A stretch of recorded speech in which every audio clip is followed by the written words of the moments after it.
Pemirsa, Tahun Baru Imlek yang jatuh pada 16 Februari 2018 diharapkan semakin mendongkrak jumlah kedatangan wisatawan etnis Tionghoa dan wisatawan Tiongkok. Dengan jumlah penduduk Tiongkok sekitar 200 juta orang, diharapkan 1% penduduknya berkunjung ke Bali.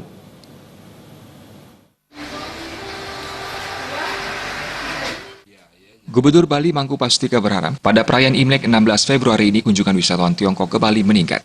Tanda-tanda peningkatan ini pun telah terlihat dari banyaknya pesanan kamar hotel menjelang Hari Raya Imlek. Hal tersebut merupakan hal positif karena wisatawan mancanegara masih memilih berlibur ke Bali.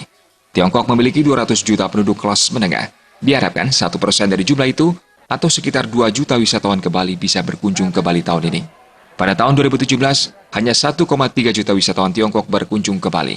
Mangku Pastika menambahkan selain Tiongkok, Bali juga harus melirik India. Dengan penduduknya sebanyak 1,4 miliar, India pun potensial memberikan kontribusi wisatawan bagi Bali. Nah, kita harapkan bertambah lagi. Nah, juga India ya, jadi ini juga potensial. India itu juga sekarang kelas menengahnya naik sekali. Ya, penduduknya 1,4 miliar. Cina itu 1,4 miliar.